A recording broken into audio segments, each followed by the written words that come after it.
नमस्कार जोहार। चलिए जानते हैं झारखंड की ताजा खबरों को, लेकिन उससे पहले अगर आपने अभी तक इस चैनल को सब्सक्राइब नहीं किया तो सब्सक्राइब कर लें, जिससे कि आपको झारखंड की ताजा खबर रोजाना मिलती रहे। सबसे पहली खबर, कांस्टेबल के 1020 में 700 पदों पर नियुक्ति। अभ्यर्थी ने कहा कि कब भरी जाएगी खाली 320 सीटें। झारखंड सशस्त्र पुलिस के अंतर्गत कांस्टेबल के 1020 पदों पर भर्ती के लिए 14 साल पहले प्रक्रिया शुरू की गई थी, जो आज तक पूरी नहीं हो पाई है।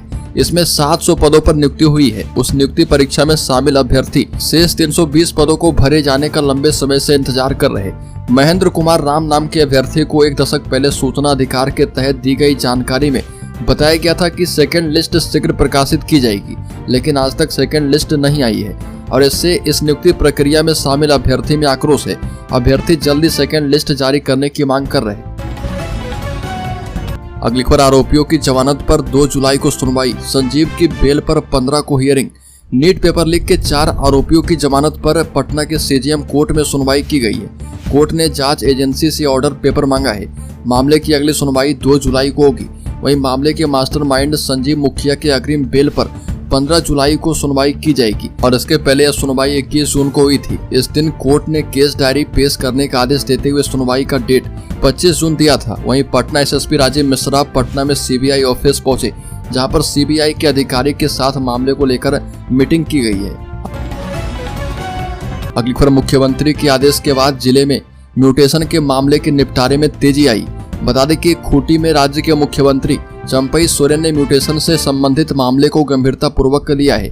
राज्य के सभी अंचल कार्यालय के सीईओ को निर्देश दिए गए हैं कि म्यूटेशन से संबंधित केस को ससमय निष्पादन करें और इसके लिए जिले के वरीय अधिकारी की कमेटी लंबित मामलों की जांच करेगी। जिस अंचल में लंबित अधिक रहेंगे उसके कारण की जांच करेगी। साथ ही आवेदन खारिज होने के कारणों की भी जांच की जाएगी। अंचलाधिकारी को आवेदन खारिज होने के कारणों का उल्लेख करना जरूरी होगा। अगली खबर, 500 ग्रामीणों की भीड़ ने अवैध बालू लदे 8 हाइवा पकड़कर किया पुलिस के हवाले। अवैध बालू के उठाव के कारण अस्तित्व विहीन होती छाता नदी और कई गांव में उत्पन्न पेयजल संकट ने ग्रामीणों के मन से बालू माफियाओं के भय को निकाल फेंका है। और बता दें कि रात लगभग 9 बजे एक साथ 500 से ज्यादा ग्रामीण जलंगा बड़का टोली चौक के पास जुटे और अवैध बालू लदे 8 हाइवा को रोक दिया। ग्रामीणों ने चारों ओर से हाइवा को घेर लिया और इसकी जानकारी एसडीएम अनिकेत सचान समेत जरियागढ़ थाना प्रभारी को दी गई। और जब ग्रामीणों ने हाइवा रोका तब चंद बालू माफियाओं ने ग्रामीणों को फिर एक बार धमकाकर गाड़ी छुड़वाने का प्रयास किया, लेकिन इस बार ग्रामीण डरे नहीं, क्योंकि उनके जीने पर संकट आ चुका है। लगातार बालू माफियाओं के द्वारा बालू उठाव के कारण उनके गांव में जल संकट हो चुका है। बता दें कि पहले छाता नदी में पानी रहता था और गांव के कुएं के साथ बोरिंग का जलस्तर बेहतर रहता था, लेकिन लगातार बालू उठाव के कारण गांव में जल संकट की स्थिति उत्पन्न हो गई है। अगली खबर, टीचर की भूमिका में दिखी कल्पना सोरेन, छात्राओं को दिए सफलता के टिप्स। कांडे विधायक कल्पना मुर्मू सोरेन अपने दौरे के 5वें दिन sir JC Bose CM school of excellence girls high school Giridih पहुंची और स्कूल का निरीक्षण किया। साथ ही कल्पना सोरेन वहां की छात्राओं से क्लासरूम में मिली और उनसे स्कूल के बारे में पूछा और जरूरी टिप्स दिए। कल्पना ने छात्राओं से पूछा कि स्कूल में नियमित क्लास होती है कि नहीं, शिक्षक आते हैं या फिर नहीं आते, स्कूल में सारी सुविधाएं मिलती है या फिर नहीं। उन्होंने बच्चियों से अंग्रेजी में बातचीत की। साथ ही कहा कि यह जरूरी नहीं है, शुरू में क्लास में सभी अच्छे नहीं करते, पीछे रहते हैं, और हर बच्चे में अलग अलग गुण होते हैं। जरूरी है उसे पहचान कर अच्छा करने की, इसलिए आप लोग अपना 100% दें। पूरी ईमानदारी के साथ पढ़ाई के साथ साथ खेल में भी हाथ आजमाएं। अगली खबर की बात करें तो राजधानी रांची में जाम से फूल रही शहर की सांस। बता दें कि राजधानी रांची जाम से त्राहिमाम कर रहा। हर सड़क पर आम लोग प्रतिदिन जाम से जूझते रहते हैं और यह स्थिति और खराब हो जाती है, क्योंकि छुट्टी के बाद सभी ऑफिस और स्कूल खुल जाते हैं। सड़कों पर वाहनों का दबाव बढ़ जाता है। जाम से निपटने के लिए ना तो नगर निगम के पास कोई ठोस योजना है और ना ही ट्रैफिक पुलिस का कोई प्लान। नतीजा, जाम को कंट्रोल कर पाना मुश्किल होता है।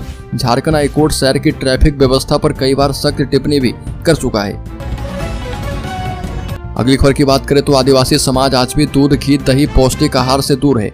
अलग राज्य के गठन के 24 साल में झारखंड में दूध का उत्पादन बढ़ा, लेकिन दूध का उत्पादन बढ़ने के बावजूद राज्य में कुपोषण भी तेजी से बढ़ा। राज्य सरकार के समक्ष दूध उत्पादन से लेकर कुपोषण तक का जो डेटा प्रस्तुत किया गया है, उस पर सरकारी अमला मंथन कर रहा। सरकारी पहल पर पशुपालन को बढ़ावा देने के कारण ग्रामीण आदिवासी द्वारा दूध का उत्पादन निश्चित तौर पर बढ़ा है। दूध सरकार के द्वारा संचालित डेयरी प्लांट के साथ ही साथ निजी डेयरी प्लांट में तो पहुंच रहा, लेकिन जो ग्रामीण आदिवासी इसका उत्पादन करते हैं वह खुद गरीबी के कारण सारा दूध घी बेच देते हैं। अगली खबर, मुखिया के भांजे ने रची थी झारखंड से पेपर उड़ाने की साजिश। कथित नीट पेपर लीक केस में बड़ा खुलासा हुआ है। अब तक की जांच के मुताबिक पेपर लीक गैंग के मास्टरमाइंड संजीव मुखिया के भांजे राकेश उर्फ रॉकी ने झारखंड से नीट के पेपर उड़ाने की साजिश रची थी और वह रांची में रेस्टोरेंट चलाता है। ईओयू सूत्रों की माने तो रॉकी ने ही पेपर लीक केस में महत्वपूर्ण भूमिका निभाई है। उसने हजारीबाग से पेपर उड़ाने की साजिश रची और इसके बाद रांची और पटना के स्कॉलर मेडिकल स्टूडेंट की मदद से पेपर सॉल्व करवाया। और इस बीच संजीव मुखिया और सिकंदर यादवेंदु कई बार रांची में रॉकी से मिलने गए थे। अगली खबर, राज्य में हाईकोर्ट के वकीलों के लिए स्पेशल बस सेवा शुरू। झारखंड हाईकोर्ट के वकीलों के लिए स्पेशल बस सेवा शुरू की गई है। हाईकोर्ट के एक्टिंग चीफ जस्टिस ने हाईकोर्ट एडवोकेट एसोसिएशन के आग्रह पर रांची नगर निगम को वकीलों के लिए बस सुविधा मुहैया करवाने का निर्देश दिया था, ताकि दूर दराज से आकर हाईकोर्ट में प्रैक्टिस करने वाले वकीलों को यातायात की सुविधा मिल पाए। जिसके बाद रांची नगर निगम ने पुराने हाईकोर्ट से नए हाईकोर्ट के लिए 3 बसों की शुरुआत की है। अगली खबर, झारखंड लोक सेवा आयोग ने सिविल सेवा की उत्तर पुस्तिकाओं के मूल्यांकन में बड़ा बदलाव किया है। 11वीं, 12वीं एवं 13वीं सिविल सेवा मुख्य परीक्षा की उत्तर पुस्तिकाओं का मूल्यांकन पहली बार ऑनलाइन किया जाएगा। मूल्यांकन कार्य के लिए देश भर के प्रमुख विश्वविद्यालय से 155 विषय विशेषज्ञों को मूल्यांकन कार्य का जिम्मा दिया गया है। ऑनलाइन व्यवस्था को प्रभावी और मजबूत बनाने के लिए आयोग ने 100 कंप्यूटर का अपना लैब भी तैयार कर लिया है। और जानकारी के मुताबिक सिविल सेवा मुख्य परीक्षा के बाद इंटरव्यू एवं रिजल्ट प्रकाशन में हो रहे विलंब को देखते हुए आयोग की अध्यक्ष डॉक्टर मेरी नीलिमा किरकेट्टा ने पहली बार इसमें बड़ा बदलाव किया है। अगली खबर, झारखंड कांग्रेस के नेता मदन मोहन शर्मा को सीबीआई कोर्ट का समन। बता दें कि राज्यसभा चुनाव 2010 में हॉर्स ट्रेडिंग के मामले में झारखंड कांग्रेस के नेता एवं प्रदेश महामंत्री मदन मोहन शर्मा को सीबीआई की विशेष कोर्ट ने समन भेजा है और सीबीआई कोर्ट के विशेष न्यायाधीश पीके शर्मा के समक्ष बतौर गवाह हाजिर होना है और जहां उन्हें इस केस संबंधित सबूत भी उपलब्ध करवाना होगा। इस कांग्रेस नेता से वर्ष 2010 में हुए राज्यसभा चुनाव में नोट के बदले वोट मामले में कई तथ्य पर पूछताछ की जाएगी। समन को इग्नोर करने या फिर हाजिर होने से इनकार करने पर वारंट जारी करने की चेतावनी दी गई है। अगली खबर की बात करें तो बीजेपी ने झारखंड की अस्मिता का अपमान किया। कांग्रेस के नेताओं के साथ खड़गे की बैठक। कांग्रेस की झारखंड इकाई ने इस साल के आखिर में होने वाले विधानसभा चुनाव के वास्ते रणनीतियों पर दिल्ली में पार्टी के केंद्रीय नेतृत्व के साथ चर्चा की और पार्टी के राष्ट्रीय अध्यक्ष मल्लिकार्जुन खड़गे ने इस बैठक की अध्यक्षता की है।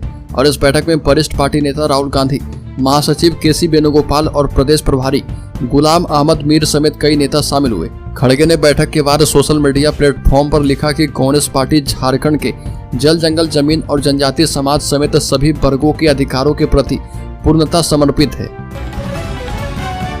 अगली खबर, जामताड़ा में देश के पहले अंडरग्राउंड कोल गैसिफिकेशन प्रोजेक्ट का शुभारंभ किया गया। बता दें कि झारखंड में देश के पहले अंडरग्राउंड कोल गैसिफिकेशन के पायलट प्रोजेक्ट की शुरुआत की गई है। इस परियोजना के तहत खदान में कोयले से कई तरह की गैसों का उत्पादन किया जाएगा। अलग अलग उद्योग में इनका इस्तेमाल किया जाएगा। ईसीएल ने CMPDI रांची और कनाडा की एक कंपनी के साथ मिलकर इस परियोजना की शुरुआत की है और माना जा रहा है कि कोल इंडस्ट्री में यह क्रांतिकारी कदम साबित होगा। कोयला मंत्रालय के एक अधिकारी ने कहा कि खदान में मौजूद कोयले से मीथेन, हाइड्रोजन, कार्बन मोनोऑक्साइड और कार्बन डाइऑक्साइड जैसी गैसों का उत्पादन किया जाएगा और इन गैसों का इस्तेमाल अलग अलग उद्योग में किया जाएगा। अगली खबर, झारखंड में 5 सितंबर तक 26,000 सहायक शिक्षकों की नियुक्ति की जाएगी। झारखंड के मुख्यमंत्री चंपई सोरेन ने सरकारी स्कूलों में 26,000 सहायक शिक्षक के पदों पर नियुक्ति की प्रक्रिया 5 सितंबर तक पूरे करने के निर्देश दिए और मुख्यमंत्री चंपई सोरेन ने स्कूली शिक्षा एवं साक्षरता विभाग के कामकाज की समीक्षा की और इस दौरान उन्होंने अफसरों से कहा कि इंटरमीडिएट स्तरीय प्रशिक्षित सहायक आचार्य के 11,000 और स्नातक स्तरीय प्रशिक्षित सहायक आचार्य के 15,000 पदों पर नियुक्ति हर हाल में हो जानी चाहिए। साथ ही कहा कि जनजातीय भाषा के 3,538 और क्षेत्रीय भाषा के 8,418 शिक्षकों की नियुक्ति भी की जानी है। अगली खबर की बात करें तो झारखंड में विधानसभा चुनाव के लिए कांग्रेस ने कसी कमर। रणनीति बनाने के लिए दिल्ली में अहम मंथन। झारखंड में इस साल के अंत में होने वाले विधानसभा चुनाव की तैयारी राजनीतिक पार्टियों ने शुरू कर दी है और अभी बीते रोज हुई बैठक में भाजपा नेताओं ने झारखंड मुक्ति मोर्चा पर जमकर हमला किया और बीजेपी ने झारखंड मुक्ति मोर्चा को भ्रष्ट बताकर उन्होंने अगले चुनाव में जीतकर सत्ता में आने की बात कही है। अब वही कांग्रेस भी विधानसभा चुनाव के लिए अपनी रणनीति तैयार करना चाहती है। अगली खबर, झारखंड मुक्ति मोर्चा विधायक लोबिन हेम्ब्रम के खिलाफ केस दर्ज किया गया। झारखंड मुक्ति मोर्चा को भी नोटिस जारी की गई। झारखंड मुक्ति मोर्चा के बोरियो विधायक लोबिन हेम्ब्रम के खिलाफ स्पीकर न्यायाधिकरण में संविधान की 10वीं अनुसूची के तहत दल बदल का केस दर्ज किया गया है और यह केस झारखंड मुक्ति मोर्चा सुप्रीमो एवं राज्यसभा सांसद शिबू सोरेन की लिखित शिकायत पर दर्ज करवाया गया है। और बता दें कि साल 2019 में झारखंड विधानसभा चुनाव में लोबिन झारखंड मुक्ति मोर्चा के सिंबल पर निर्वाचित हुए, लेकिन उन्होंने बागी तेवर अपनाते हुए लोकसभा चुनाव 2024 में अपने ही दल के प्रत्याशी विजय हांसला के खिलाफ राजमहल सीट से निर्दलीय ताल ठोक दी। अगली खबर, झारखंड के दुमका से एक हैरान करने वाली खबर सामने आई। यहाँ गांव वालों ने एक सार्वजनिक वितरण प्रणाली पीडीएस के सार्वजनिक वितरण प्रणाली डीलर को चप्पलों की माला पहनाकर गांव में घुमाया। पुलिस के मुताबिक गांव वालों का आरोप है कि महिला पीडीएस डीलर कई महीनों से राशन वितरित नहीं कर रही थी, इसलिए गुस्साए ग्रामीणों ने डीलर को चप्पलों की माला पहनाकर गांव में घुमाया। गांव वालों के मुताबिक लाभार्थी को पिछले 4 महीने से पीडीएस के जरिए मिलने वाला सामान वितरित नहीं किया गया।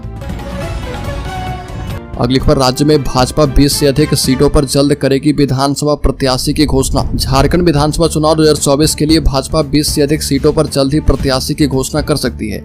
चुनाव प्रभारी शिवराज सिंह चौहान और सह प्रभारी हेमंत बिश्व शर्मा ने कोर ग्रुप के साथ बैठक में इस मामले पर चर्चा की थी। अब प्रदेश कमेटी को यह जिम्मा दिया गया है कि आदिवासी सुरक्षित सीट और जिन सीटों पर 2019 के विधानसभा चुनाव में हार मिली थी, वहां के लिए प्रत्याशी के नाम का पैनल तैयार कर लिया जाए। इन सीटों पर पैनल में 3 संभावित प्रत्याशी का नाम तय करना है।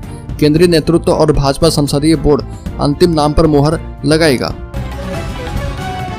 अगली खबर, झारखंड के शेयर होल्डर्स इन्वेस्टर्स के लिए बड़ी खबर। बता दें कि इन शेयरों पर रहेगी नजर। बता दें कि मिल सकता है तगड़ा कमाई का मौका।